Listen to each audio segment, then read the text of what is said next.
Hey everybody, it's Governor Gavin Newsom, former mayor of San Francisco that has enjoyed for 39 years this extraordinary event, our annual Fleet Week in the San Francisco Bay Area. Nothing like it in the state of California, one of the largest free events of its kind anywhere in our country, let alone the state. Obviously, this year is challenging for so many obvious reasons, but it's nonetheless still a joyous occasion to celebrate the men and women in the military, particularly our U.S. Navy, to integrate our civilian and military strategies, particularly as it relates to disaster preparedness and disaster recovery. And I just want to express a particular appreciation and contextualize the meaning and purpose of Fleet Week in terms of the benefits that we all enjoy, not only as a state, but as a nation. Just this year, early on in this COVID-induced pandemic, the USS Mercy came into port in LA. And one of the remarkable things, listening to so many of the leaders that came off that ship, it was hand in glove because of the relationships they had formed during the Fleet Weeks down there. This has meaning, this has purpose. It's not only a celebration of our military, but it's also an opportunity to develop important, lasting relationships that can literally save lives. And so I hope everybody has an extraordinary week, despite the virtual nature of this event, and let us always salute the men and women in uniform, particularly the U.S. Navy.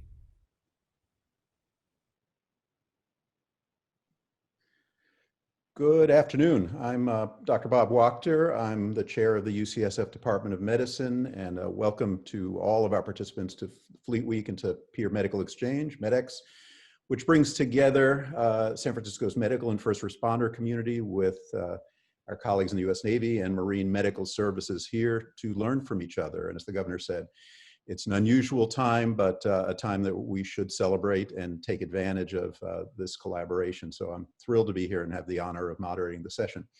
We're obviously living through an unprecedented time, and one in which sharing knowledge has never been more important. If you think about it, none of us knew anything about this particular virus a year ago. And together we've made extraordinary strides in our understanding of the virus using disciplines as varied as epidemiology and virology and immunology, clinical care, and of course, to understand things you really also needed to understand: history, sociology, and a little bit of politics. The disease has torn at the fabric of our health system and our society, and in the US has left behind 210,000 deaths. That's the size of the city of Salt Lake City. It's really a remarkable number.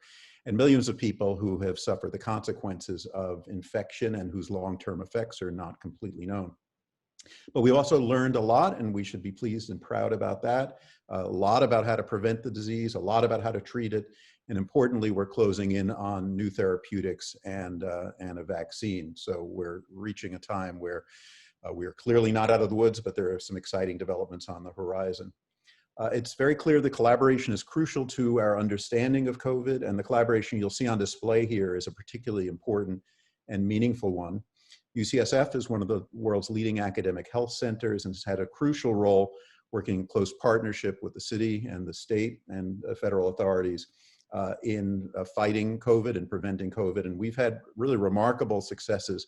In the entire city of San Francisco, we've had 114 deaths since the pandemic began. Contrast that with Los Angeles, about 2,500, New York, about 25,000. And if the entire United States had had San Francisco's per capita death rate, it would be about 160,000 fewer deaths. So we're not resting on that. It's obviously, it's not over till it's over, but we've had a lot of successes and we've been proud to share that with others. The Navy and Marine Corps have engaged in really essential research and prevention activities, some of which we'll hear about today.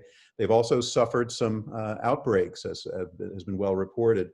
And in great organizations, one of the key is that they learn from the challenges that they've faced, and that's something our armed services do extraordinarily well. So one of the things we'll hear about is the lessons being learned and how they're being mined for insights and information. And so sharing that with all of you and across the speakers really is very important.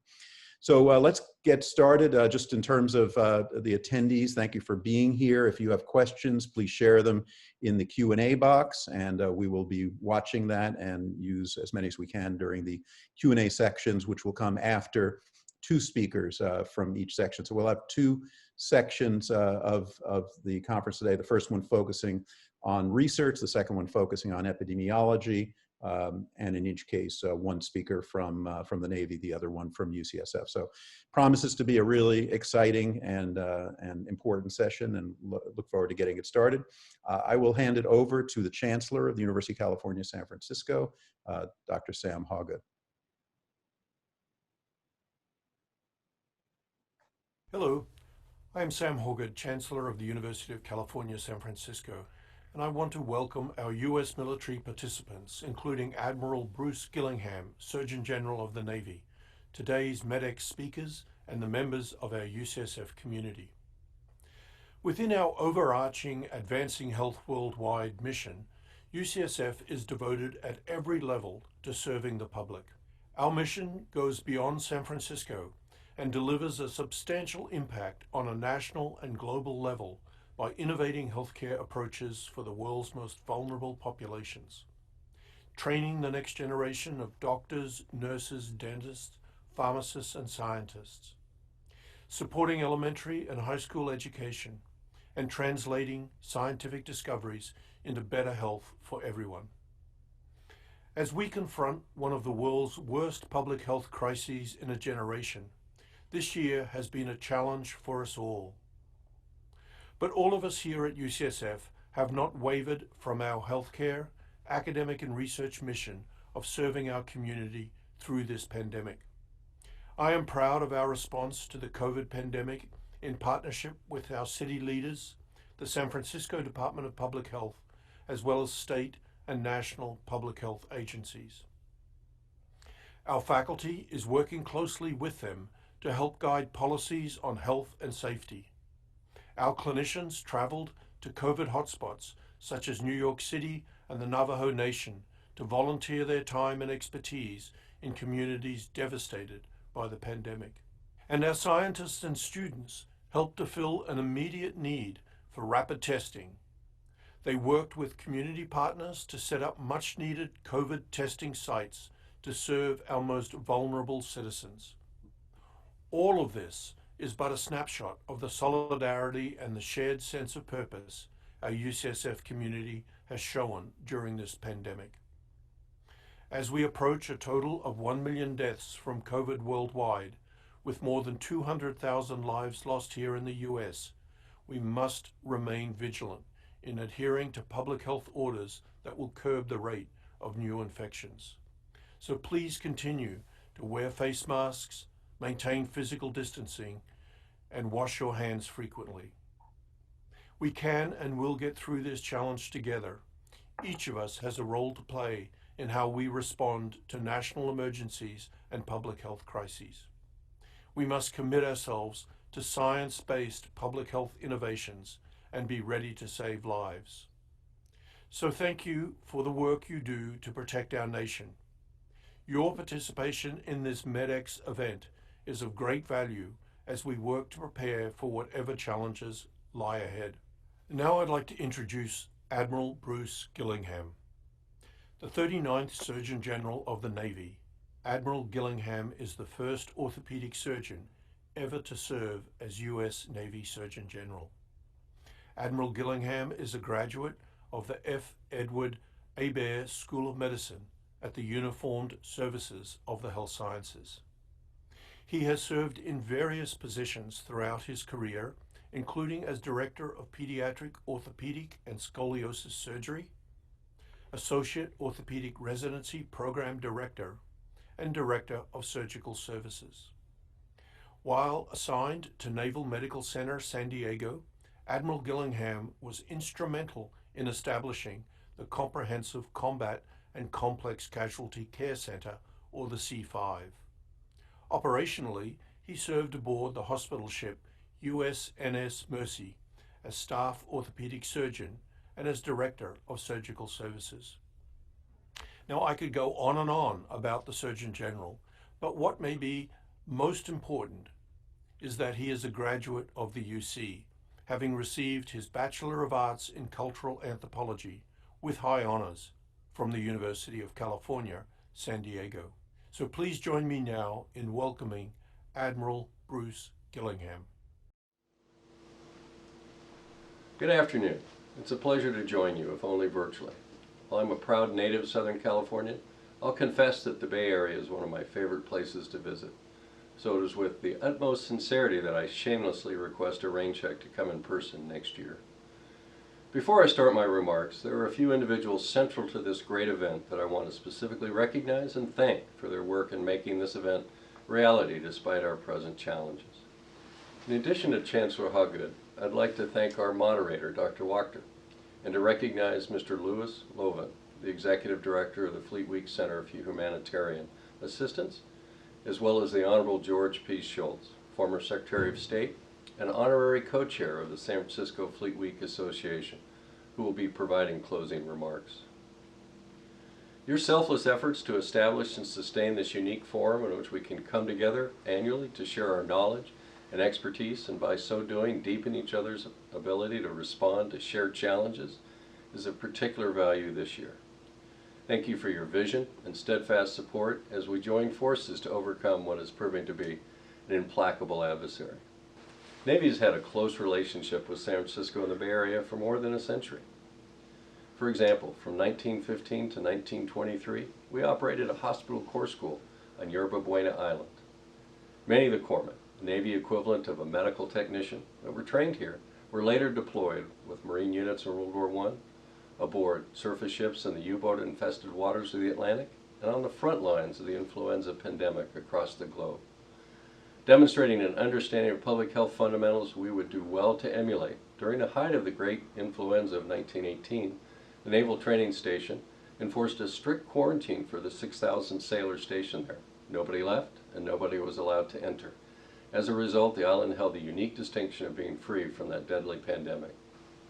It's a privilege for Navy medicine to participate in the 2020 peer-to-peer medical exchange. Those of us in uniform have greatly benefited from this collaboration over the past 10 years, learning and sharing specific skills and best practices that are of mutual benefit and that contribute to the formation of lasting friendships of immeasurable value. It's amazing to think that we are here 102 years after the great influenza of 1918, in the throes of another global pandemic. And that despite the manifold advances in medical science over the past century, the basic blocking and tackling of social distancing, mask wearing, and hand washing remain our most important weapons in our arsenal to date. And while I cannot be with you in person, the miracle of the internet allows us to come together and share our strategies for success against this stealthy virus. It is a point of pride for those in the military to know that we serve to protect our nation, and in fact, we swear an oath to defend against all enemies, foreign and domestic. Little do we know that over the past several months that has meant responding to this pandemic threat. As an orthopedic surgeon who deployed to Iraq in 2004 and who treated war-wounded Marines and soldiers from the Battle of Fallujah, I confess that I have viewed our primary role in Navy medicine as providing combat casualty care. However, SARS-CoV-2 has more than reminded me of the critical importance of our medical researchers, preventive medicine, public health, infectious disease, and critical care experts to fight and win against an adversary that respects no national boundaries. It requires us to collaborate across the entire depth and breadth of our federal, military, academic, and private practice domain. As a surgeon, I can tell you that I stand in awe of all of our medical colleagues who are doing the selfless, hard work of treating those afflicted with COVID-19, walking into the lion's den every day to tip the scales in favor of gravely ill patients who depend upon their expertise and dedication. SARS-CoV-2 does not allow us the luxury of operating within our usual comfort zone, but in fact demands that we come together, share our triumphs and tragedies, and link arms in a concerted effort to combine our strengths to defeat it. As Benjamin Franklin famously said during the process of signing the Declaration of Independence, we must all hang together, or most assuredly we shall all hang separately. Given that my role as a Surgeon General, operating at our Navy Medicine headquarters, and thus at some remove from the fray, I can tell you that what has most impressed me about all of those in the trenches is their commitment to high-velocity learning. Like all of you, those of us in Navy Medicine have been on an accelerated journey of discovery, learning and applying lessons from both the benchtops of our laboratories and the deck plates of our ships, as both Captain Armstrong and Captain Roberts' presentations will demonstrate. Our wake-up call was the outbreak aboard USS Theodore Roosevelt, one of our nuclear aircraft carriers. Like everyone else at the time, we had limited information about the virus's behavior and had no idea that its secret weapon was asymptomatic transmission.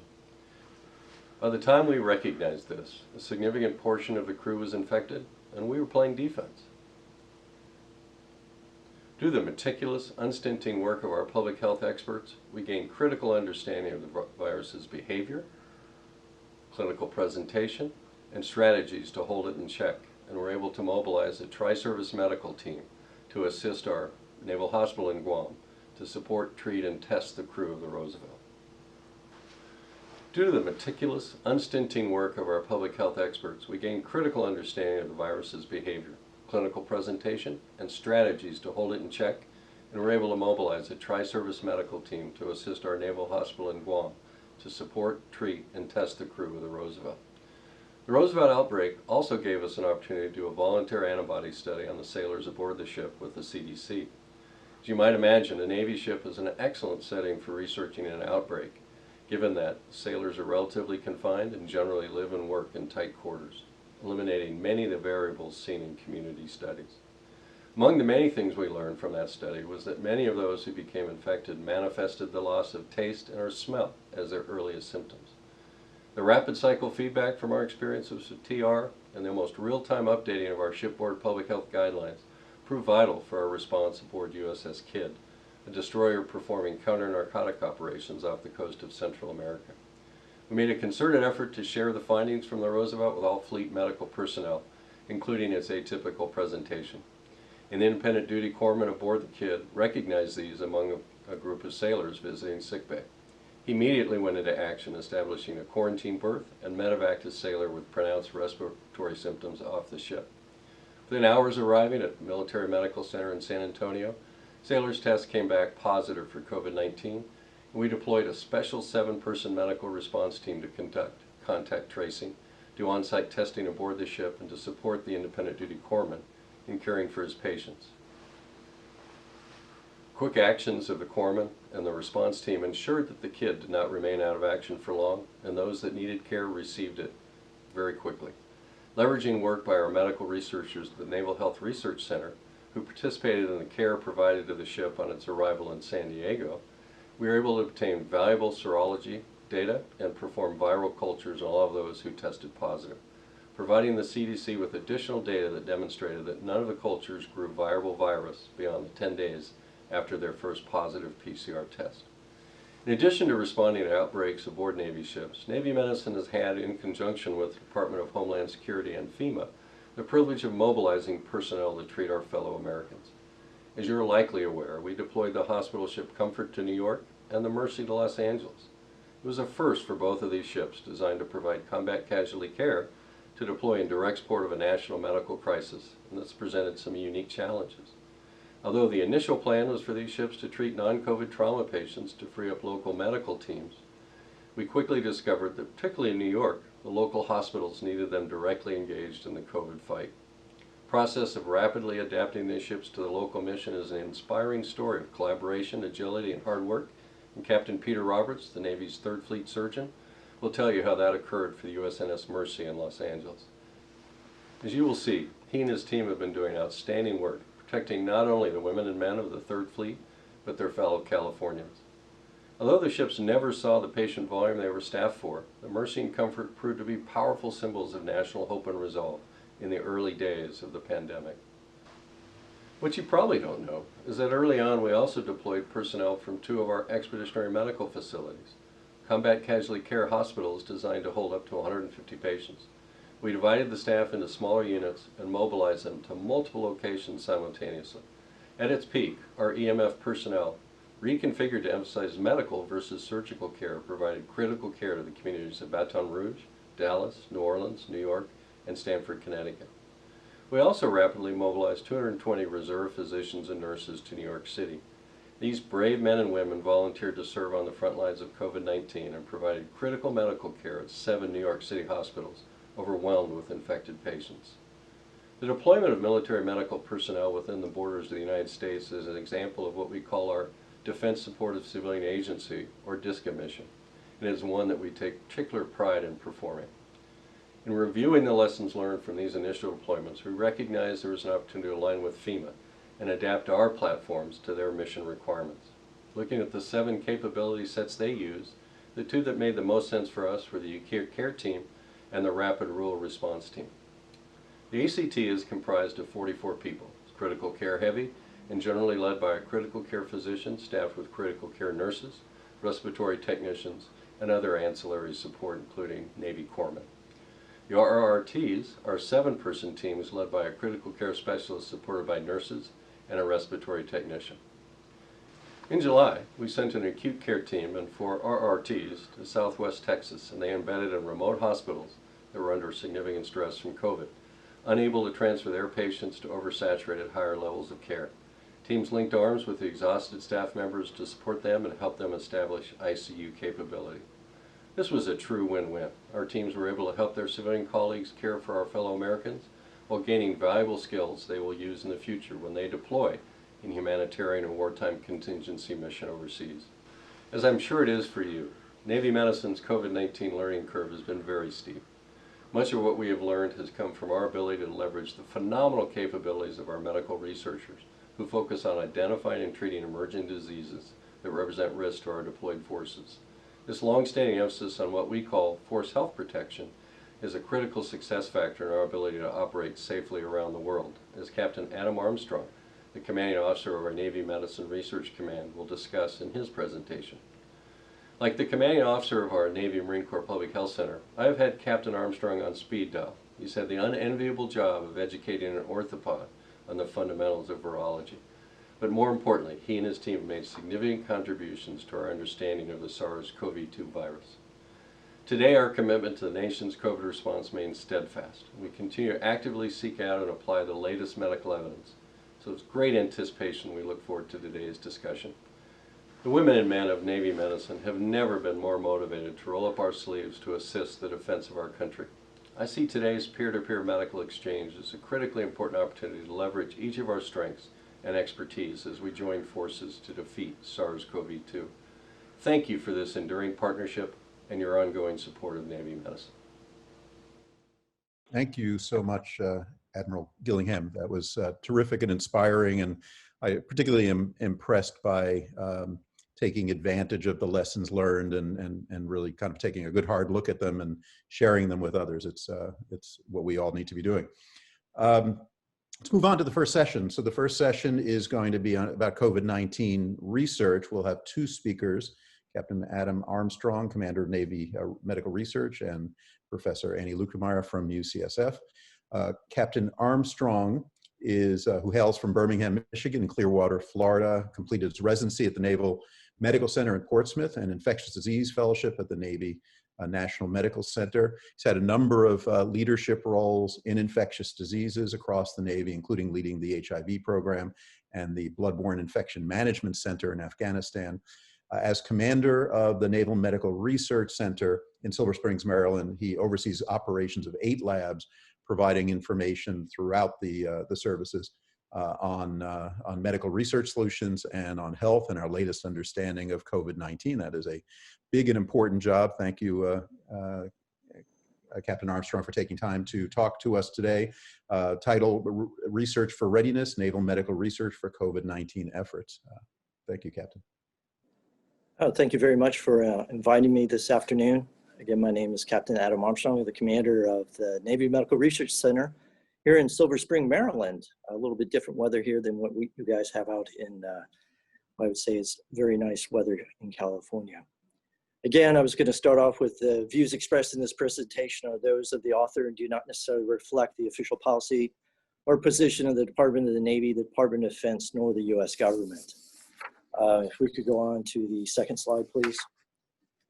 So what I'm going to do is give you a brief overview of what the NMRC Enterprise is, and also to kind of go into some of the COVID research that we're doing. But I think it's important to kind of give you that big overview of the research enterprise so you can understand where we're coming from. And so one of our primary missions is basically to do research into areas that are going to affect readiness for the DoD personnel. So our mission is to provide knowledge and knowledge products to help improve that readiness for those troops.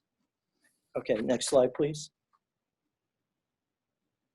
So who are we? Well, for our people who recruit highly qualified military as well as civilian personnel throughout the global enterprise, and we'll go into this a little bit later, where we actually have 8 labs across the country, across the world. Actually, we have activities ongoing in all of the continents except for Antarctica. And also some of the platforms that we have, our CONUS and OCONUS labs are the backbone of this network, and linked together, they are a reason for the enterprise success that we have ongoing. And these laboratory networks are the foundation of this enterprise. And again, what this does is it maximizes our phase 0, as we call it, and global health engagement that we're able to do throughout this worldwide enterprise. Go ahead, next slide, please. No military PowerPoint presentation would be complete without an org chart. So what I've put out here is just so you have an understanding that NMRC is a lab, but it has 7 labs underneath it that you can see by different acronyms, but I'll go into those a little bit later in another slide. And then we report to Navy Medical Forces Pacific, and that reports to Admiral Gillingham at BUMED. And on the left, I was just pointing out some of the sponsors that we work with, which include NAVAIR, NAVC, the Marines as well. And then we talked to a lot of the COCOMs. So in other words, those are different areas in which sort of like AFRICOM, EUCOM. So Africa, Europe, what are the important things that they're seeing, and what are the things that they need us to help them do research on for readiness of the troops? Go ahead, next slide, please. So some of the things I'm going to talk about, and kind of the meat of this is kind of in the last 2 slides, but I'm concentrating mostly on COVID today, but we do other things other than COVID. But one of the highlights I'm going to talk about is our diagnostic capabilities that we're doing. Some of the epidemiological study that we're doing in the Marine Corps, which is fairly, in my consideration, very fascinating. We'll talk about some of the vaccine developments that we're doing, some of the therapeutics we're looking at, as well as some of the diagnostics we're doing research on, and some of the more advanced development type things we're talking about, in particular in decontamination on ships that we're doing as well. And again, some of these things I'm going to be talking about will be talked about by the other speakers, and you'll see how some of these themes fold into each other and how they are synergistic with what we need to do. This slide right here is slide 6 for you, those of you following along. And what this is just shows the different areas in which we're doing some research. Again, this is a snapshot in time, but this is some of the major labs, all the major labs that we have, plus some of the countries we're actually doing some of the research in. So we have 5 labs we call CONUS, or research labs, are in the US. We have one in Groton, Connecticut, one in Dayton, Ohio, one in San Antonio, Texas. And we also have one that I like to go visit. It's in San Diego. It's sitting right there on top of Point Loma, and I think it's probably one of the best views in the Navy for a command. And then the overseas labs we also have NAMRI 6, which is located in Lima, Peru. Very unique lab that we have there. So we do a lot of work in South America as well as Central America. Then we also have NAMRI 3, for a number of years was in Cairo, Egypt, but recently has moved to Sigonella, Italy. So it does a lot of work in North Africa as well as in CENTCOM, but it also has a major field site in Ghana, in Accra, there on the west coast of Africa. The other thing I was going to point out is one of our other overseas labs we have is NAMRI 2, which is in Singapore and with a major field site in Phnom Penh. So it kind of gives you an idea of where all these labs are. And the advantage of all these labs is they're synergistic. And I also want to say that we do interact with the Army labs as well that are there. Okay, if we can go to the next slide, which is slide number 7. This is what I want to talk about is what we call this is the CHARM study, and it's the COVID Health Action Response for Marines. So we determined that there was a need to look at, in particular, recruits as they come through training and go through that training cycle, So how do we prevent them from getting COVID? And actually, what is the dynamics of the COVID infection in those Marine recruits? And what we were able to do with this particular group, we were able to enroll 3,472 volunteers for this study, in which they come into the recruit training. They're put into a restricted movement for 2 weeks, and then they go out into Parris Island, where they actually go and learn how to be Marines at that point.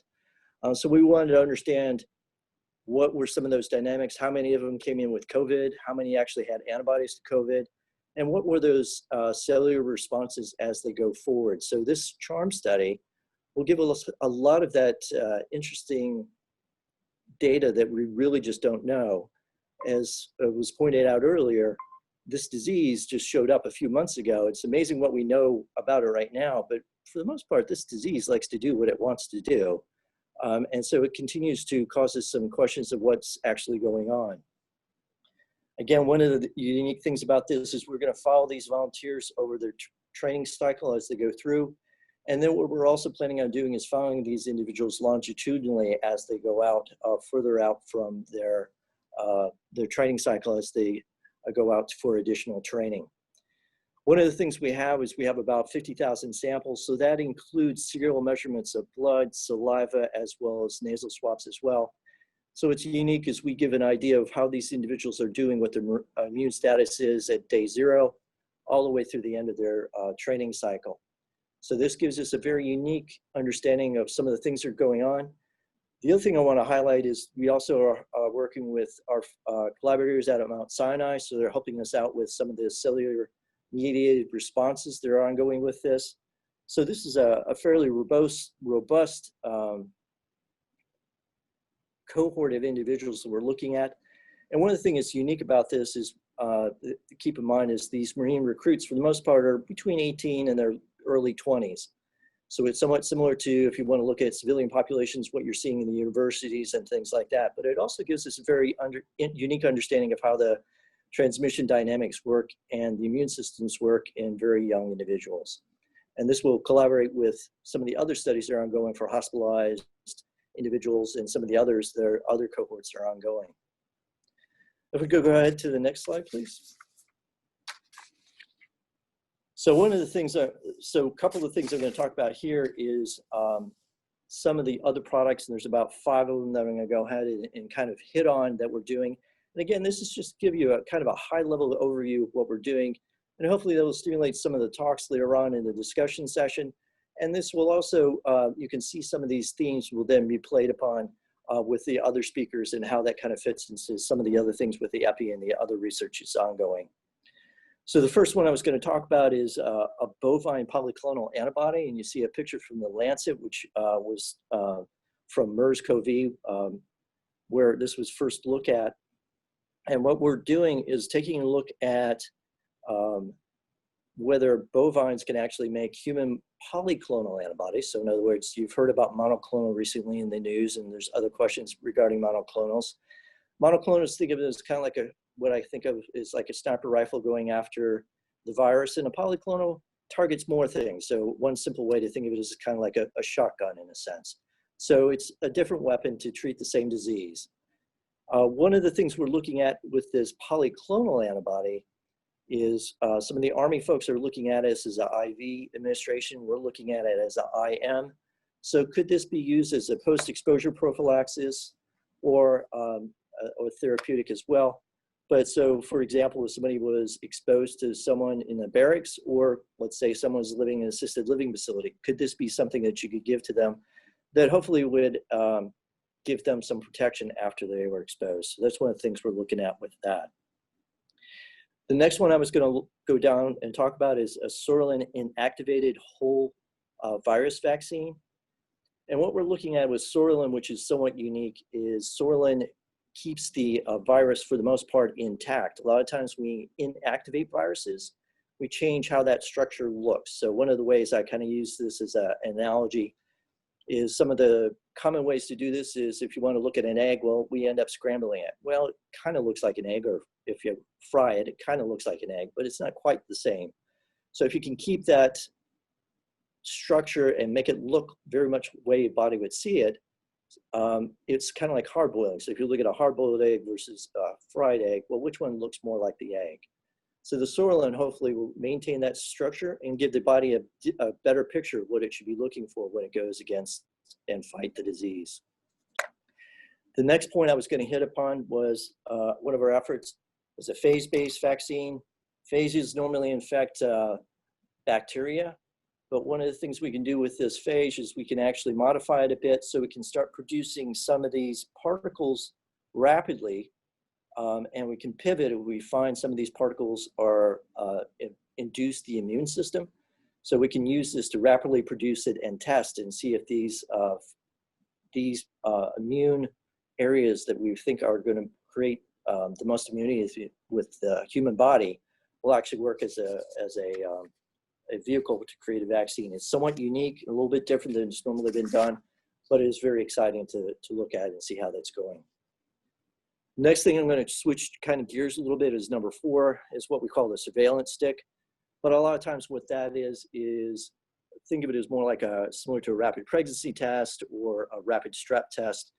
We're trying to come up with a handheld assay that will allow you to get results in 15 minutes. These would be very handy on board ships. You could use these in schools or events where you want to do rapid screening. Let's say you have a bunch of people coming into ER, you might want to screen them rapidly so you can try to sort those out. Particularly, that would be more important for some of those asymptomatics that you're trying to rule out. But we're working on various ways that you could develop a rapid surveillance stick. And the next thing I was going to shift gears a little bit, this is more about advanced development, but what we're talking about is rapid ship decontamination. Obviously, the ship's got a lot of nooks and crannies and things like that. So how do you do the decontamination on that without actually affecting the ships? Because if you imagine you're expecting electronics at home, you don't necessarily want to blast your Sonos speakers with stuff that may kill the speaker. So what we're looking at is a couple technologies. One is using UV light for surface decon as well as for air decontamination. So that's one avenue that we're looking at. Another one we're looking at is hydrogen peroxide for air and surface decontamination. And the next one we're looking at is a biocidal coating spray, which would go onto surfaces and help decontaminate surfaces that might have been infected with a virus. Obviously, these would be useful for other types of viruses and bacteria as well. So this is kind of a rapid overlook of both the enterprise and some of the things we're doing for COVID surveillance and mitigation strategies and knowledge products we're trying to come up with for COVID. Again, hopefully this will generate some very interesting discussions if we have some time later on. And I'm looking forward and feel very honored to be partaking of this event. So thank you. Thank you, Captain. That was fascinating. The breadth of the activities that you folks are undertaking is really amazing. Next speaker is from UCSF. Annie Lutkemeyer is professor of medicine in our division of HIV, infectious diseases, and global health, based at Zuckerberg San Francisco General Hospital.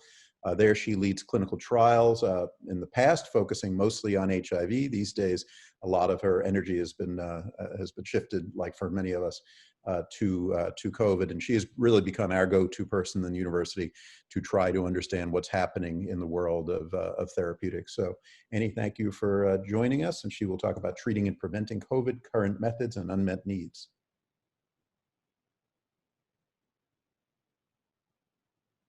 You're on mute right now. Still on mute.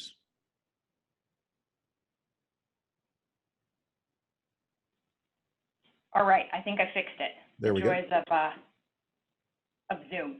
Can you hear me now? Yes. Okay, great. I am going back to presenter mode here. So thank you so much for inviting me to be part of this Fleet Week presentation and to really continue what's been a terrific collaboration between UCSF, academia, and the military. I'm going to talk very briefly about some interesting topics in treating and preventing COVID, where we are now, and some of the unmet needs and exciting work that's going on here at UCSF to move the field forward. These are my disclosures. Just a reminder, as we all know, that there's a a natural history to COVID, and not everyone ends up in the hospital. So this leads to a number of different areas for therapeutic opportunities. We can treat people in the inpatient setting. This is very important to prevent progression to more critical illness and death. We need treatment for the outpatient setting, which we don't have, but are very eager to develop and are working hard on this. And obviously, the holy grail here is prevention of infection or reducing infection if infection does occur. What we choose to treat people with really depends on where they are in their disease. We think of COVID as being a bit biphasic in the beginning. In the first week or so of infection, the early stage of infection, we see high viral loads. People can be symptomatic, but typically this isn't when they're critically ill. But we know that they can then transition into becoming more ill, particularly when the immune system becomes dysregulated. And this is when we can see progression to things like acute respiratory distress syndrome, hyperinflammation in some patients, and a very critical disease progression. This is the area where we start to think about things like anti-inflammatories. Anticoagulation is a really important question that an unanswered question. We know that people who have COVID are at risk for blood clots, and we need to better understand when we should be prophylaxing them, when we should be giving them more aggressive, higher dose therapies. And hopefully we will be staying tuned for exciting research that will inform this. So I want to just walk through 3 different scenarios that help to illustrate some of the current strategies and I think unmet needs, and share with you some of the ways that we're trying to meet these needs at UCSF in collaboration with partners around the world. So here's a 50-year-old gentleman admitted with 7 days of fever, cough, COVID positive. He has typical symptoms. He's febrile to 38.8. He has a chest X-ray with infiltrates, and he's requiring a modest amount, but nonetheless some oxygen. So really our go-to here is going to be antiviral therapy. And the first therapy, the only therapy that we have that is approved as an antiviral right now is remdesivir, which is given as an IV. It blocks viral replication by targeting the RNA-dependent polymerase. So this is just as no military talk would be complete without a chain of command, we have to show a life cycle in our infectious diseases talks. We know that remdesivir is helpful by shortening the time to clinical recovery by about 4 days. There is a trend towards improvement in mortality, and we do still see a modest benefit in patients who aren't on oxygen, but think of most of the benefit occurring in those who are requiring a more robust amount of oxygen. It's generally a safe medication. There's some nausea, headache, and liver function abnormalities can occur, but generally this has been well characterized and easy to manage. Well, what about when individuals become more critically ill? So in this case, as is typical, as can happen, this gentleman over the next 2 days, despite treatment and good supportive care, his respiratory status worsens. He's transferred to the ICU, and unfortunately, he's intubated for respiratory support. Once we start to see people with a higher degree of oxygen needs, this is when we start to think about anti-inflammatories. And the anti-inflammatory right now that is on the NIH guidelines is dexamethasone, which is corticosteroid that we give either orally or by IV. This is based on data from the recovery study as well as several other studies that showed a really remarkable decrease in mortality by 1/3 in ICU patients who were intubated, and by about 1/5 in hypoxic patients who were not intubated. And none of these, I just want to point out, were on remdesivir. And you can see the Kaplan-Meier curve over on the right, just showing the difference in mortality between those getting dexamethasone and those getting usual care, with the most pronounced effect in those on invasive mechanical ventilation in the ICU. We've seen similar results in other randomized controlled trials with the trends towards improvement in clinical outcome and mortality. Many of these studies had to be stopped while when the recovery study came out, so some of them are underpowered, but I think there are compelling data from meta-analyses and the totality of these data to suggest that steroids are a very useful tool in severely ill patients with a profound amount of hypoxemia or intubation. Important to note, though, from the recovery study that we saw a trend towards a worse outcome in individuals who weren't on oxygen. And this makes sense because we think in the early stage of viral disease, when there's not immune dysregulation, this actually might cause some mild immunosuppression and push people in the wrong direction. So we really try to reserve steroids for those, at least at this point in time, who have an oxygen requirement and typically one that is fairly strong. But what about other investigational interventions that you may have heard about that I didn't mention here? Well, one is convalescent plasma. We've heard a lot about this. Convalescent plasma is the antibody-rich part of the blood without red cells that's taken from a person who has recovered from a disease, and in this case, it's COVID. The idea behind this is that convalescent plasma reduces pathogen burden, but also could have some anti-inflammatory activity from the other agents that are in this part of the blood.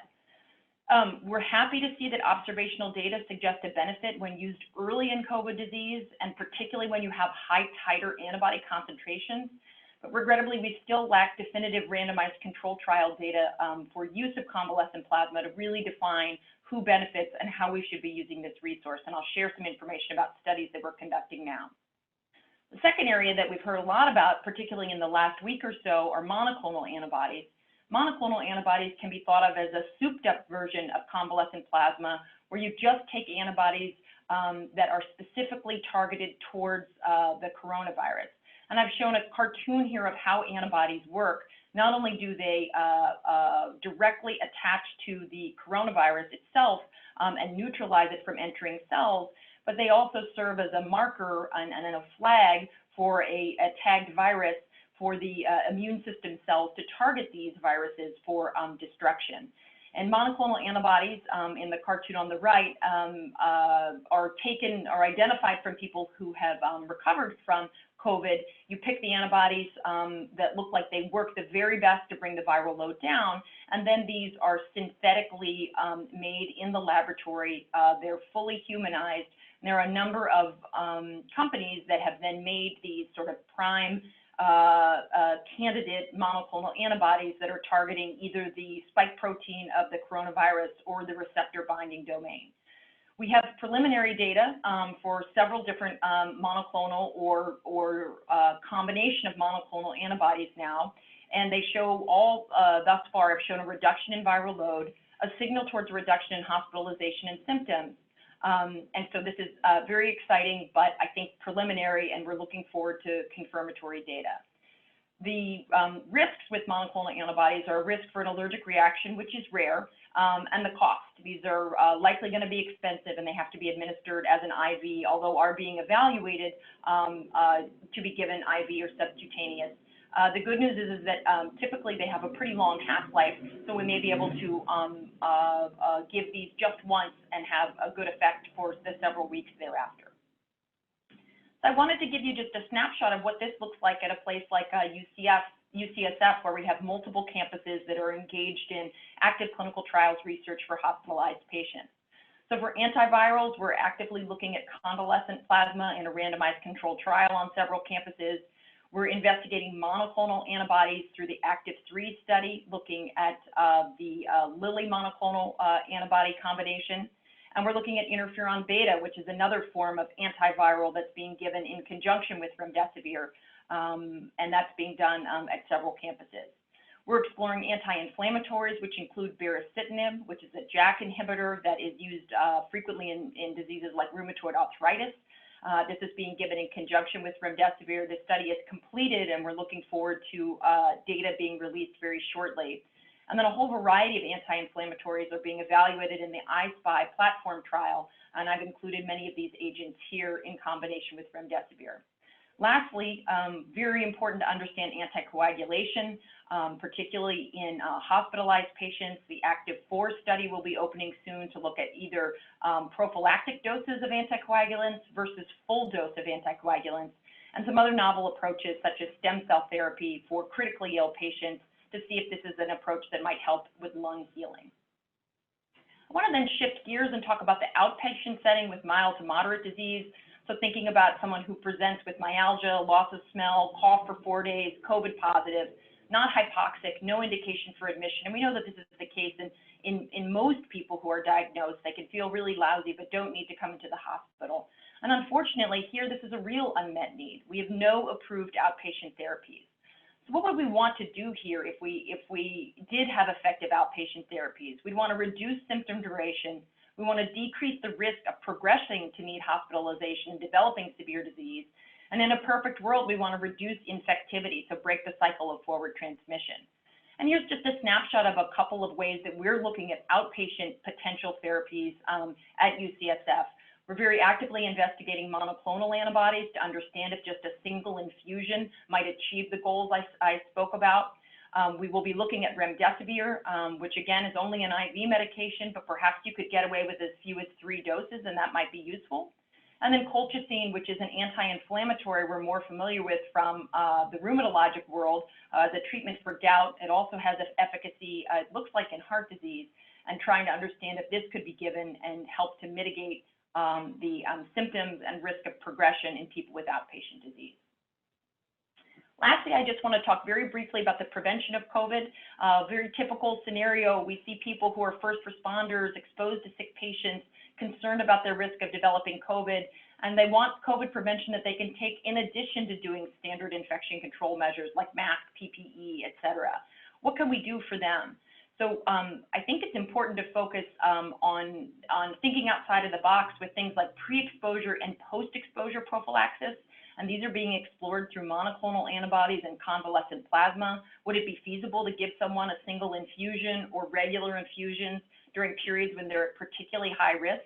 And then of course here, we'd really love to see a vaccination that would fully prevent disease, or if not fully effective in preventing disease, would at least help to reduce the severity of disease when it occurs.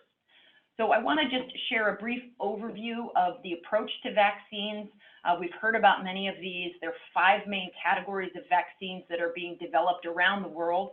There's the DNA and RNA vaccines, and we know that Moderna and Pfizer are at the forefront here in terms of being close to being fully enrolled.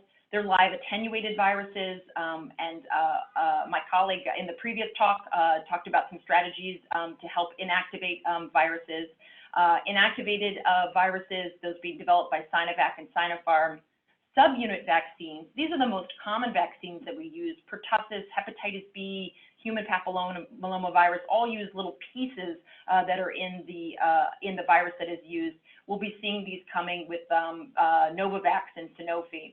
And then lastly, viral vectors. And this is an approach where you take a harmless virus as the vector, and then you put a piece of genetic material for the target that you would like to see into there. So you are not infecting someone with coronavirus, but you're using this harmless viral vector. And this has gotten a lot of interest in the past several months. And we will be moving forward with the AstraZeneca adenovirus vector vaccine here at San Francisco General, as well as at the Department of Public Health. And the Johnson & Johnson adenovirus vector vaccine will be moving forward at the VA when that study opens, we hope in several weeks. So I want to really thank you for your time and letting me share this snapshot of how we're treating COVID now, some of the unmet needs, and how we hope to evaluate these through the research that's ongoing at UCSF and again with our partners around the world. Thank you, Annie. Thank you both for terrific talks. We're a little bit over. We'll take a couple minutes for a couple of questions. And it strikes me that the commander-in-chief of all of these gentlemen currently has COVID and is undergoing therapy, and we're learning about parts of it and parts of his clinical course. It strikes me in our discussions that the decision about the dexamethasone might have been the most complex of the 3 things that he's received. Obviously, the monoclonal antibodies are complex from the standpoint of access to them, but if you had access to them, the early evidence is promising. But the dexamethasone sounds like it's a double-edged sword, that if you give it in the wrong patient, it can actually do net harm rather than good. So how might you have approached that? Again, not with speaking specifically about one patient, but it's certainly a high-profile case. So how do you weigh the sort of pluses and minuses of dexamethasone in a situation that was like that? Right. I think one of the limitations here, Bob, is that with the recovery trial, which is the largest trial that we have, they didn't break down the people who are hypoxic. You know, hypoxia could be 1 liter and it could be high flow nasal cannula in someone who's about to go to the unit. And they didn't provide us with a breakdown there of how well steroids works. So I think given that most minimally hypoxic patients do relatively well, and we saw this trend towards people doing poorly if they didn't require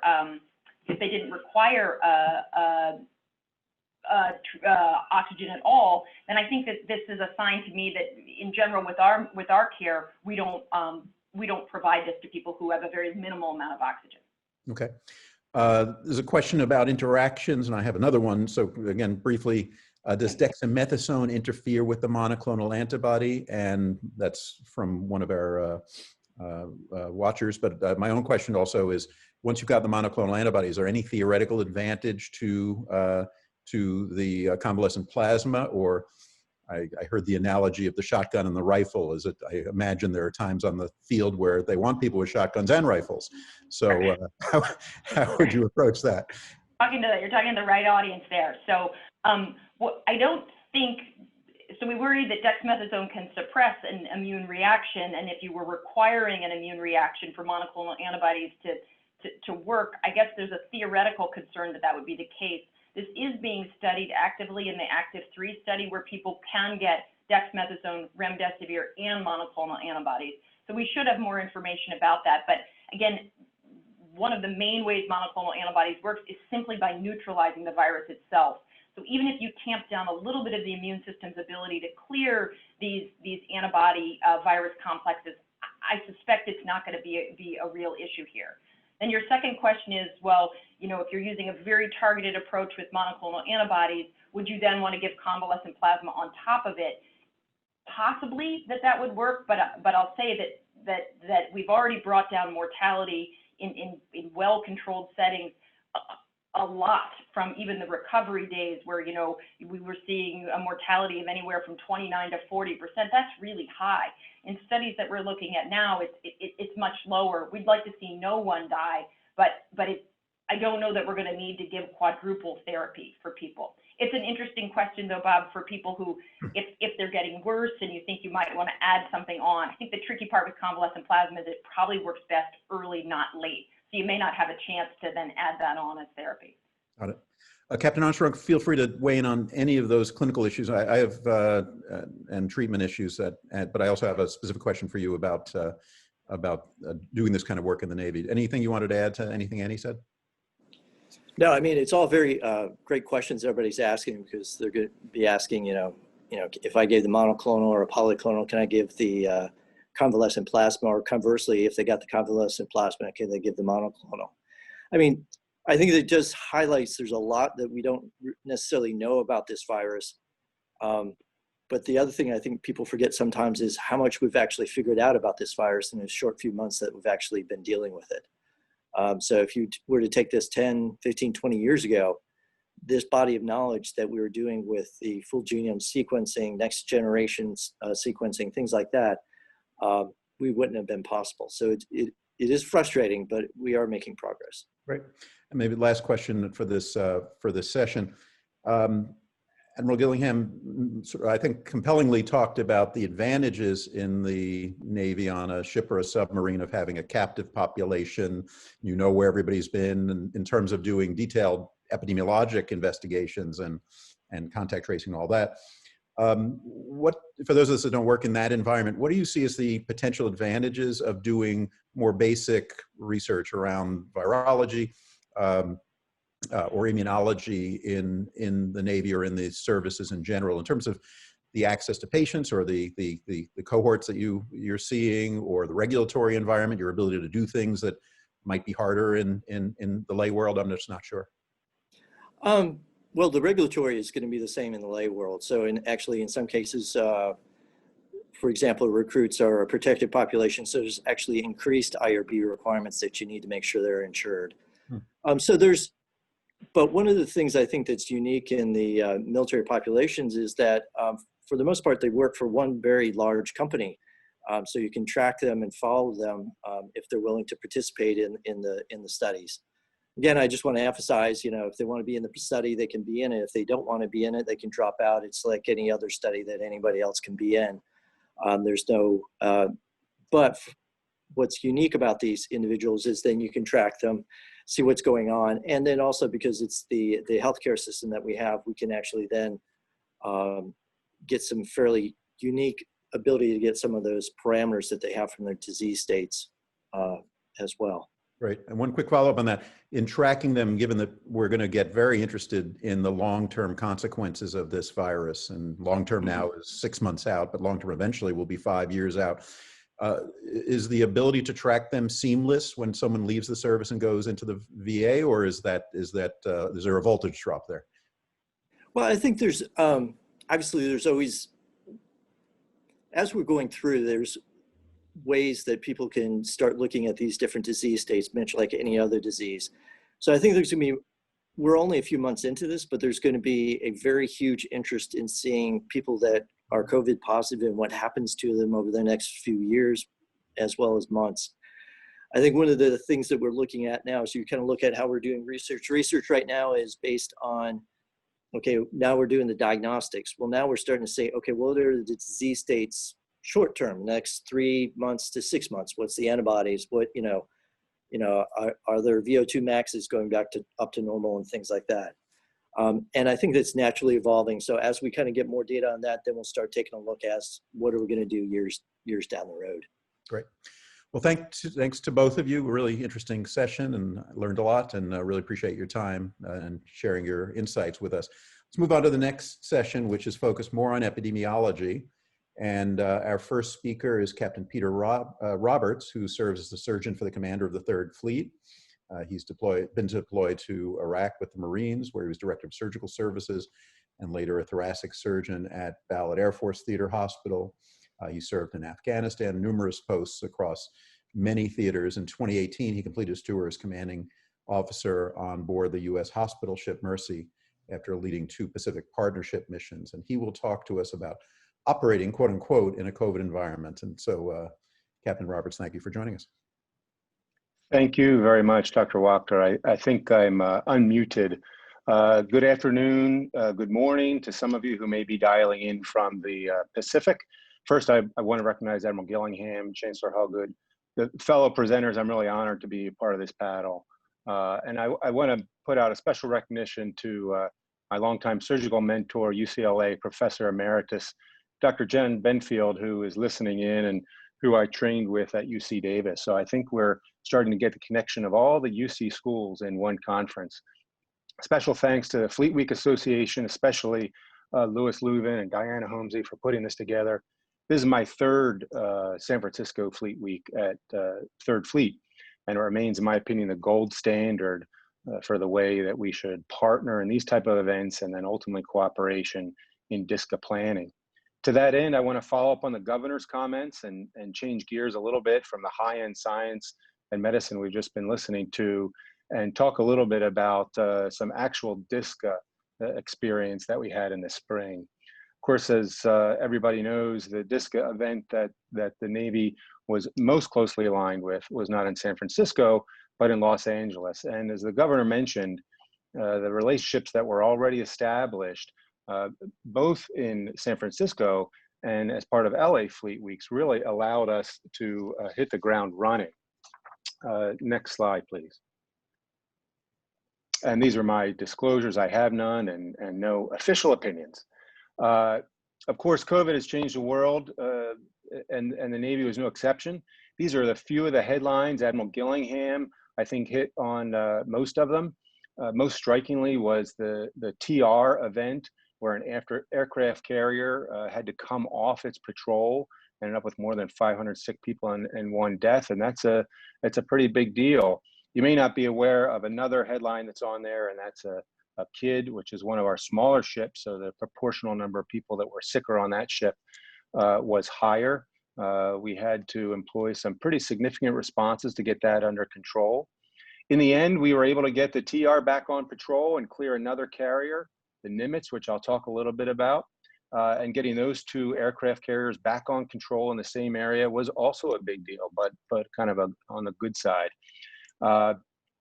And then towards the end of the summer, the bottom right headline was from the Star Advertiser in Honolulu, where we plan a biannual large international maritime exercise, the largest in the world. And that was in jeopardy because you could understand the Hawaiian Islanders were concerned that an event in their vicinity could possibly infect them. So we had to do a lot of things, put a lot of measures in place to make sure that didn't happen. And we always want to be good partners there. So next slide, please. This is a timeline of events, but really it represents a timeline, to use Admiral Gillingham's phrase, a timeline of high velocity learning that involved taking what was coming out of the scientific community, both civilian and military authorities, then taking scores of people to try and consolidate that into policy. And then lastly, the really strong leadership that was required to implement sometimes unpleasant or uncomfortable measures. Starting at the bottom left, the World Health Organization kicked us all off in late January. Very soon after that, our Chairman, Joint Chiefs of Staffs issued a COVID exord, which means execution order. In Third Fleet, we fall under Pacific Fleet, and they very quickly followed suit. I listed early on, this was a Westpac problem, Western Pacific. Don't mean to imply that others were ignoring it, but for a little bit of time, it felt like this problem was very far away, and that quickly changed. I put a star there, the end of normalcy. That's a personal end of normalcy there. My wife and I attended a pretty notable social event, and within a couple of days of that, the world was locked down, and we've had nothing like that since. NAV North, I'll talk about that. We were involved very tightly with NAV North in our response to Los Angeles, and President's declaration of national emergency followed. Development of Task Group 130.1, that's really a military term, but for those that are involved in DISCA response, you'll understand the significance of that. By late March, the first sailor had become positive on the TR, and within a day of that, the Mercy was underway en route to Los Angeles. If we have time, I can explain why it takes 4 days to get there. It actually doesn't take 4 days to sail there, but there were some preparations that need to be done. Within 2 days of arriving in Los Angeles, they accepted their first patient. I just note on there, and this is the last time I'll mention, well, second to last time I'll mention Comfort. They were kind of doing a similar mission on the East Coast, and overlaid on top of that, the blue arrow indicates this other mission we got, and that was the preparation of the Nimitz Carrier Strike Group, which included about 7,000 sailors that we were charged with getting ready, COVID-free deploy at a time where the numbers were really escalating. The Mercy redeployed, that's what we say when they go home. By mid-March, NAV North stood down, and then later this summer, we executed a really great rim of the Pacific that included 22 ships from 9 countries, 5,000 people, and 0 COVID. Next slide, please. So this is a complicated slide. I'm not going to go through all the details, but again, hearkening back to the governor's comments, each one of those lines is a relationship. And some of the people are on there that are represented by acronyms. We were able to engage directly with. A couple of things worth mentioning just from a DISCA standpoint. United States U.S. NORTHCOM is the military element that oversees DISCA operations. They interact with FEMA, and then FEMA interacts with the governor, state TAG, or the Adjutant General, Director of Emergency Management, Cal OES here in California. And Third Fleet became MCE West, Maritime Component Element, Command Element in the center of the box there. Very early on, I was charged with traveling to Sacramento to start working directly at that level that you see there in the yellow with the DCO and other kind of action officers in the state capitol, their state emergency operations center. As I left the door, I was told, Peter, remember, you should not interact with the governor or that kind of upper left triad. Leave that to FEMA and NORTHCOM. And as I walked out the door, I said, aye, aye, sir. We never activated dual status commander, and I can take questions on that later. Next slide. So despite instructions, you can see in the bottom right, within 2 hours of being in the building, I was summoned to have a meeting with the governor, with Mr. Ghilarducci, and the Adjutant General for California. I'll tell you that the governor was just omnipresent in the building. It was hard to walk around the hallways without seeing him. And it was apparent already that the team in Sacramento had put a tremendous amount of work into developing a plan As we've said, as Admiral Gillingham said, the plan seemed to work because the generation of hospital beds within the Los Angeles area reduced the demand signal for cases coming to the Mercy. But nevertheless, it was a great effort. Bottom left is kind of a theme that we saw, and that those are three general ways we can respond in this type of event. We bring the hospital, and that was the request early on, to bring the hospital ship. We didn't know how the disease was going to react on a large scale, and there was concern that hospitals would be rapidly overwhelmed. There was effort to make hospitals, the Convention Center, the Fairview Development Center, but again, at the time, not knowing how quickly the cases could overtake the system, the request was to bring the hospital with you. That's the hospital ship. Admiral Gillingham mentioned the EMFs. Second possibility is build a hospital. We participated in the Fairview Development Center, and then the Javits Center was one of the examples of that in New York City. Lastly, we are involved with augmenting hospitals by either staffing a floor or integrating with civilian staffs, i.e. medical strike teams. Next slide. I won't spend long here. This takes the prior slide and distills it down into what we actually had on the ground throughout the response.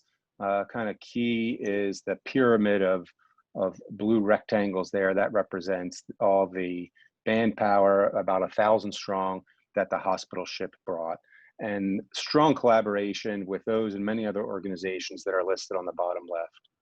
Next slide. So quickly after arrival, remember the ship was already en route. When we were in Sacramento, we got to work. Under onboard preparations are all the services that we're prepared to offer, and frankly, that the state requested. The challenge to us was to provide a full service hospital with the intent of keeping COVID off of the ship, very different than the Comfort's mission, which was to treat COVID patients. You can see the service is unavailable. So for those 4 days the ship was underway, this 1,000-person hospital had to go from basically nothing to be able to provide what I think most of us would consider really a tertiary care hospital worth of services. What's in the box at the bottom and along the right-hand side is what myself and the team in Sacramento were working on, and that was really how we were going to connect with the civilian network, all the things that had to be worked out, from EMS coordination, mortuary affairs, transfer protocols, and along the right is an actual screenshot of that transfer protocol. I put a box around the key part, and that is we partnered with their medical alert center, which was a coordinating center for 911 in Los Angeles area. We stationed a military physician there, one of our best, an anesthesiologist, critical care physician. And that combined with the requirement to have a negative test within 72 hours of transfer, I think led to our success in keeping COVID positive patients off the ship. So it was the test. We all know the shortcomings of testing, but that physician actually reviewed the detailed history of each patient that was transferred over. Next slide. Quickly on this slide, I just want to demonstrate, turns out cruise ship terminals are great places to house hospital ships. You can see internally was an excellent place to accomplish transfers. The first story of the cruise ship terminal we use for our discharge process. And if we go to next couple of slides, I'll show you how the patients actually get onto the ship. Next slide. Okay, this is a more detailed timeline looking at the Mercy. And as I said, we took the first patient on 29 March. Now, at this point in the first timeline, we hadn't quite worked out how we were clearing ships before we got underway. We had a good idea, but because of the timeline here, we were not able to do that. The entire crew was medically screened prior to embarkation, but they did not undergo what we now call pre-deployment sequester, where they spend 14 days in quarantine, nor did we have time at that point to test them all.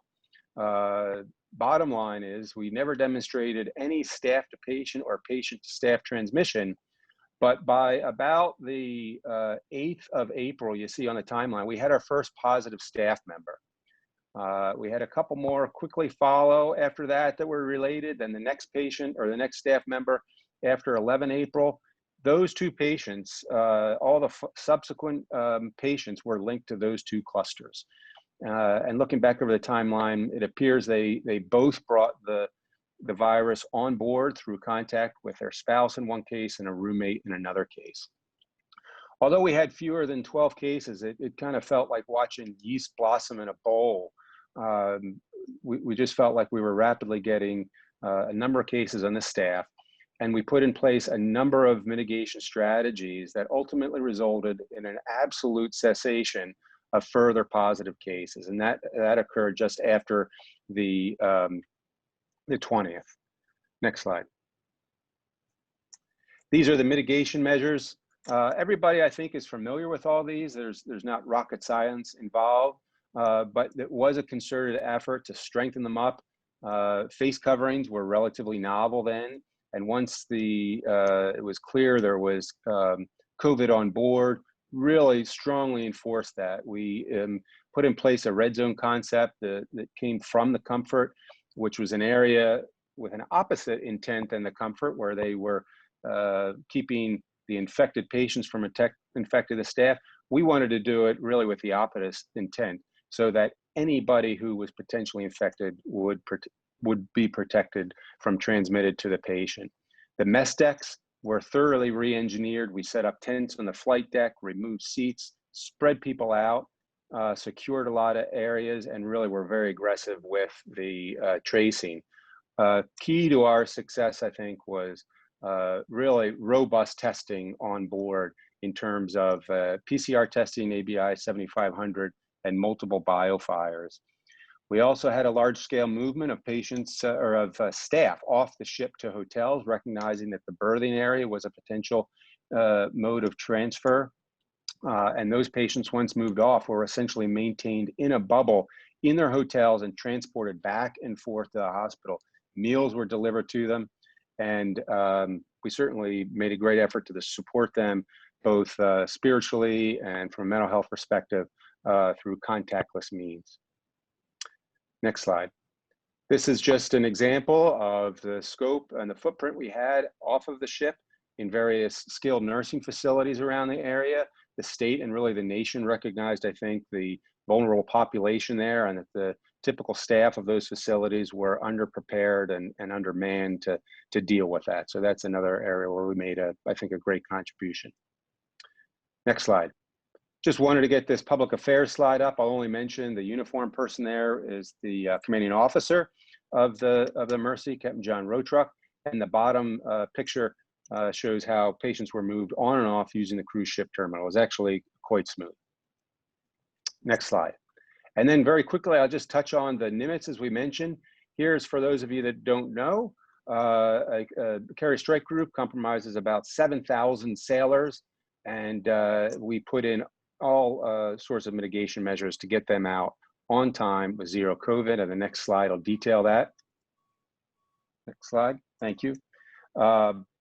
People accused us of being victims of great luck, perhaps an overwhelmingly number of previously infected sailors that were coming out of Pac Northwest, divine intervention, and potentially even a MMR booster shot that they had all just coincidentally received about 4 months early. Those are less likely, but very likely was personal responsibility, rigorous discipline, compliance with our standards all the time, and leadership at the highest level. At the bottom is basically our strategy, and largely remains intact today. We screen all crew for high-risk comorbidities, pre-quarantine periods. We have quarantine variations, whether on the ship, off the ship, 100% testing, and then strict enforcement of what are sometimes unpleasant mitigation measures, including people wearing N95 masks for extended period of time in critical areas. Just as importantly, we also have standards now to relax those mitigations as people are contained on ships for many months at a time. Next slide. And this is my last slide, just highlighting the key lessons learned. Relationships are critical. We've talked about that. Honesty and expectations and outcomes. We had a great public affairs support.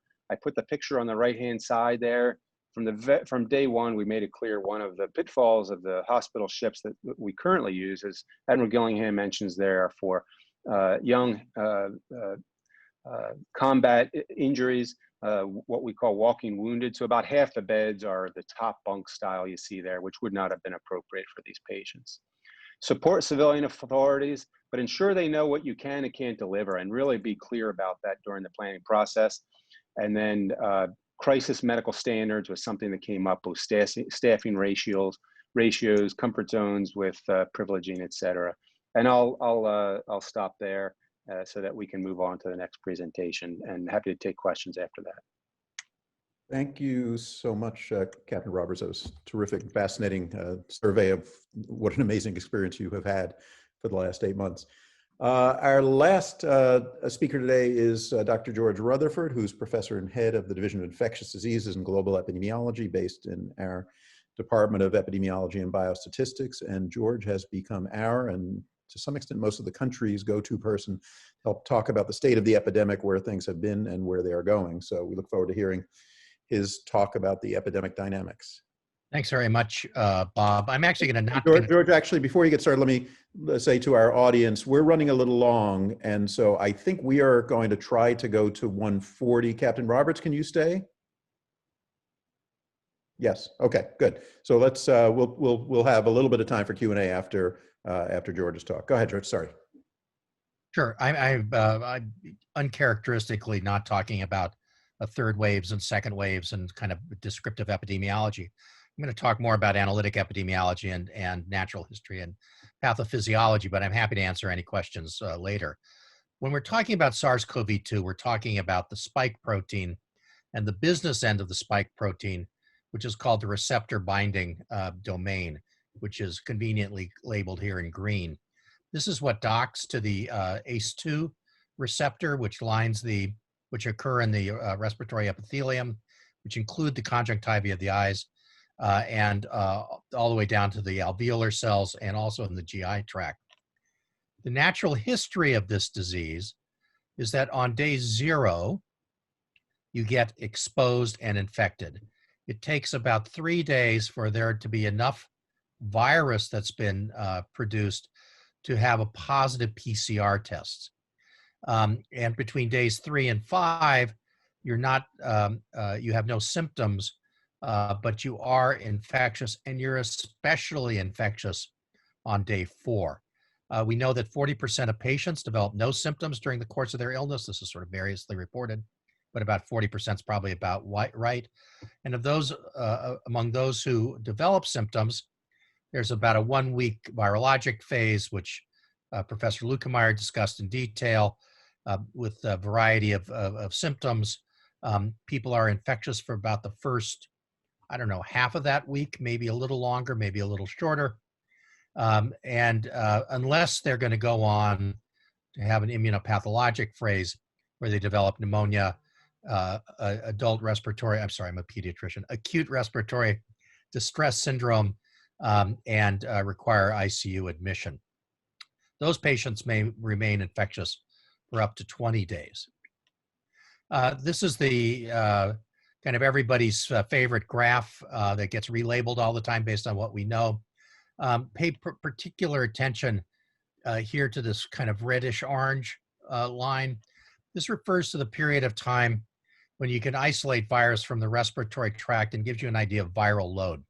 At a certain level, you're going to reach an infectious dose 50 and ID50. And above that, half the people who are exposed to that dose will become infected. And so the period of time at which you're maximally infectious is sort of 3 to 4 days. So it's day 4, 5, 6, 7-ish after exposure. We also have nasopharyngeal positive PCR swabs, which can persist over time. And we can also recover the PCR from stool and from deep bronchoalveolar lavage. Antibody appears around day 10 or 11. And the appearance of neutralizing antibody correlates with the decrease in infectiousness. Now, over here in the left-hand panel, I have what a typical healthy-ish immune response looks like. Interferon, the interferon levels go up, coincident with the onset of, with the increasing amounts of virus, and it drops as the virus, as the viral load goes down. The rapid viral clearance there is associated with mild disease. On the other hand, we also have abnormal responses where the interferon response is delayed and the virus persists at some sort of higher set level, then returning to zero. And over here on the right-hand panel, you can see that in patients, this is viral loads here, this is the logarithms, that in patients with severe disease, they will have persistently elevated viral loads over a number of days, while as patients with more moderate disease will drop down over time. So that's one of the real differentiators. And this is a wonderful paper that's just come out in Lancet that if you want to read all about the adaptive immunity as opposed to innate immunity for SARS-CoV-2 infection, this will tell you everything about it. So that we have, in fact, we have CD4 and CD8 cells that appear early on, coincident with the plasma blast expansion, which gives us B cells and these immune globulin reactions. Presumably, at some future date, there is an amnestic reaction, both to both in the cellular and in the humoral immunity arms. That, however, remains to be totally seen. One of the things we are concerned about is that antibodies, neutralizing antibodies, which are really directed against the spike protein in general and the receptor binding domain in particular, can deteriorate over time. They wane over time. And that's not a great surprise. All antibody responses wane over time. And the question is, can they come back when they're re-challenged? But this is looking at 18 healthcare workers who had neutralizing antibody present at baseline from Vanderbilt. 2 months later, only 8 of the 18 had persistent measurable antibody, and of those, 6 of the 8 had been symptomatic, whereas 2 of the 8 who were seropositive, who had been 2 of 8 people who were asymptomatic had this persistent seropositivity. So it appears that people, based on these huge numbers, it would appear that people who have symptomatic infection have somewhat more robust antibody titers. So the take-home message here is that 58% of seropositive healthcare workers, seropositive with neutralizing antibody, lost their neutralizing antibody within a couple of months. But the question is, can it come back? This is my new favorite study, and I put this in specifically since we have a nautical theme today. This is a large fishing vessel in Seattle. Before it went out on a recent voyage, this was in July or August, 120 of 122 crew members consented to be tested pre-departure. They went out, they had a large outbreak with an 86% attack rate, but 3 of 3 crew members, when they went back and ran the test, who had neutralizing antibody in this pre-departure screening, did not become infected, did not have symptoms, and did not become infected, whereas 103 of 117 of those who did not have neutralizing antibody at baseline became infected. And that's suggestive that neutralizing antibody, at least here towards the late summer, was protective in the face of intensive exposure. Now, having said all that neutralizing antibody is good, but it seems to wane, that opens the question up, is reinfection possible? Now, my colleagues in infectious diseases would say, people get reinfected with stuff all the time, and it's just one of these rare phenomena that just happens. But I think it's worthwhile to note there have been a handful of cases worldwide in which reinfection with SARS-CoV-2 has been clearly demonstrated. And this is the first one was a man from Hong Kong who'd been infected in Hong Kong, and then went on vacation in Europe and was reinfected in Europe about 4.5 months later. There were there were genotypes available from both strains, from both the pre and the post, the first and second, that did not match. And that indicates new infection rather than prolonged shedding. There are a couple of more from Europe. And then finally, there was one from Reno in late August. But interestingly, in this case, this was somebody who was reinfected about 2 months later, as opposed to these others who had sort of 3 or 4 month lead times. This person was more symptomatic the second time. And as you are all aware with dengue, it's your second infection that's the symptomatic one that's going to get you. And there's a lot of questions about, could there be antibody dependent enhancement? Could that be part of the pathophysiology of this disease on re-exposure? Luckily, it seems that at least in 3 of these cases, there was not more severe disease, and in 1 there was. So the implications of this is immunity waning after 4 months associated with a risk of reinfection? Are there a zillion reinfection cases out there that we're just not measuring yet? I think the answer is probably no.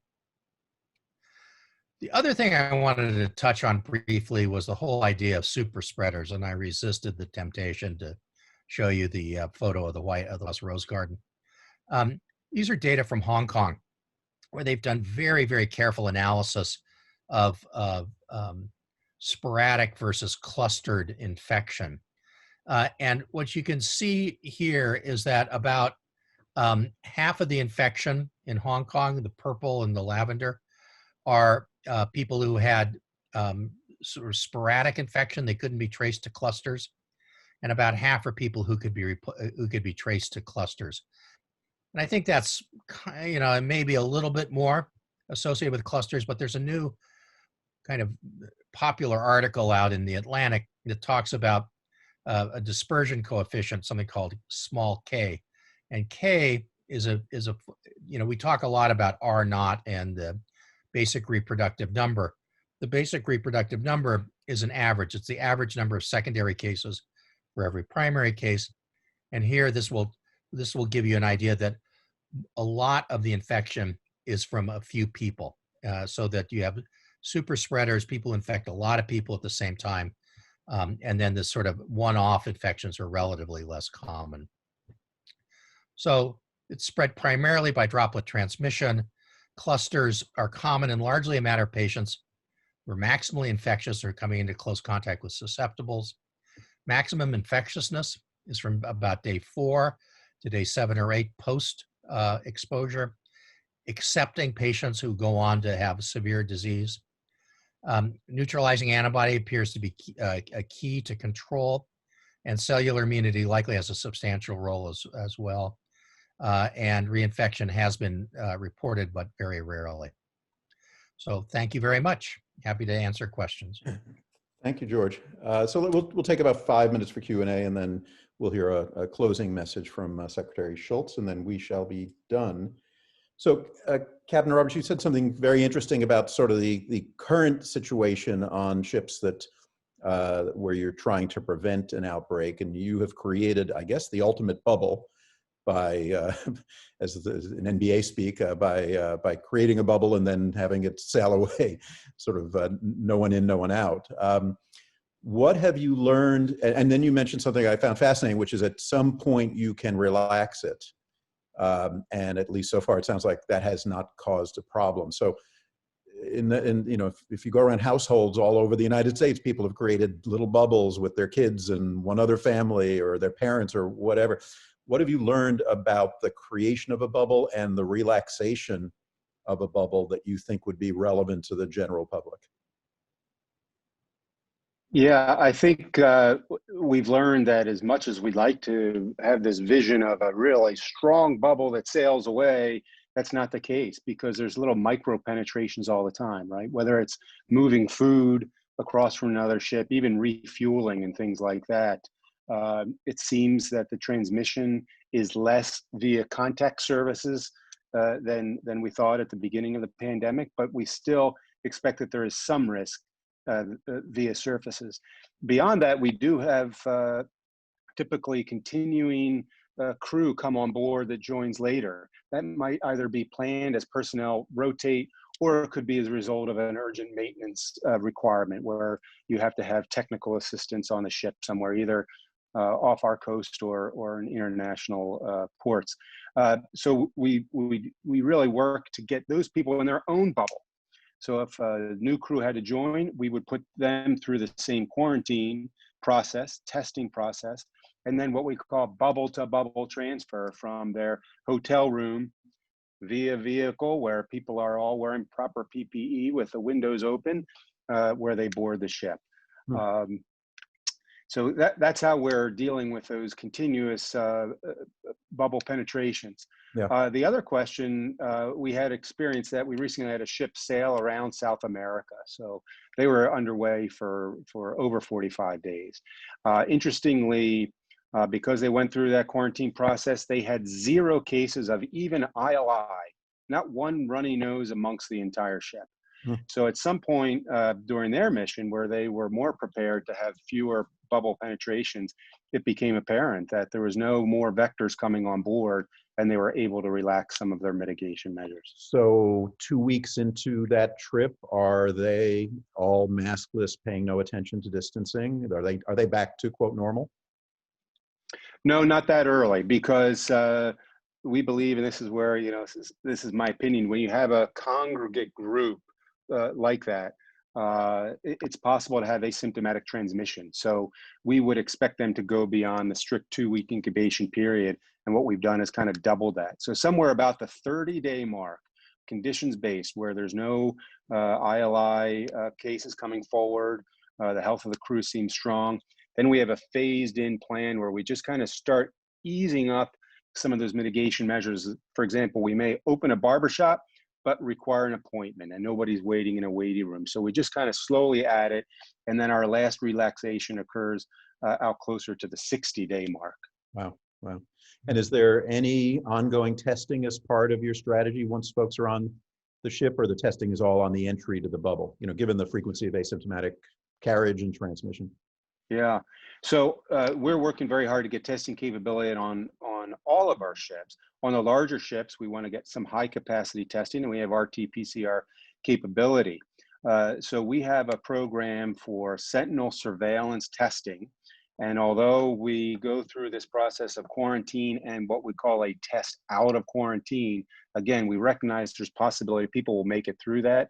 So during that initial period, we will continue to do some surveillance of the crew, and even what I would call extended close contact. So if there was a positive person on that test out, we're going to take care of all those close contacts, but we might say, well, to be on the safe side, we're going to look at the entire department, that whole work center, and then we'll phase that in as time goes on. I guess my last question for you, I guess if there were ever a case for pooled testing, including of the fecal stream, you would have it, I guess. So tell us whether you're employing that. Well, we do have our research group, and maybe Captain Armstrong can talk about that a little bit more. We are looking at pooled testing from nasopharyngeal swabbing, but to my knowledge, we have not used stool samples to do that yet. But it is something that has been brought up, and I think represents an area that needs further evaluation. Captain Armstrong, want to add anything? Yeah, there's several efforts. There's a DoD-wide effort to look at pooled testing, and they're working with the manufacturers to look for a EUA indication for pooled testing on the PCR platform, so that they could actually utilize that for diagnostics. Yeah, great.